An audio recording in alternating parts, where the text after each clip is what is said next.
मातृभूमि न्यूज, मातृभूमि की आवाज, मातृभूमि के लिए। આગામી 16 તારીખે ચોરવાડ નગરપાલિકાની ચૂંટણી યોજાવાની છે, જેને લઈને ચોરવાડમાં ભાજપ અને કોંગ્રેસ વચ્ચે અહીં 24 બેઠક પર સીધી ટક્કર છે। ચોરવાડમાં કુલ 6 વોર્ડ આવેલ છે। હાલ ચૂંટણીના માહોલ દરમિયાન ભાજપ નેતા મંથન ડાબી દ્વારા પ્રતિક્રિયા અપાઈ। તેઓએ જણાવ્યું કે ગત નગરપાલિકા ચૂંટણી ટેન્ડરો જે કોંગ્રેસે જાહેર કરેલ તેમના મોટા ભાગના કામ તેઓએ પૂર્ણ કર્યા નથી। ચોરવાડમાં જાહેર સ્થળ પર વાઈફાઈ ઝોનની વાત પણ કરાઈ છે, જે હજુ પૂર્ણ કરાઈ નથી। તેઓએ જણાવ્યું કે ભાજપ વિકાસની રાજનીતિમાં વિશ્વાસ રાખે છે। ભાજપ વિકાસના નામની વોટની વાત લઈને પ્રજા વચ્ચે જશે।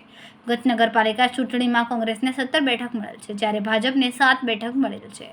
ચોરવાડ નગરપાલિકામાં અંદાજે 20,500નું મતદાન છે। માતૃભૂમિ ન્યૂઝ સાથે મધુ રાવલિયા, જૂનાગઢ। ખૂબ જ ટૂંકા સમયમાં માતૃભૂમિ ન્યૂઝ OTT પ્લેટફોર્મ અને મેગા સિટીમાં કેબલ નેટવર્ક સાથે જોડાઈ જશે, તો જોતા રહો માતૃભૂમિ ન્યૂઝ।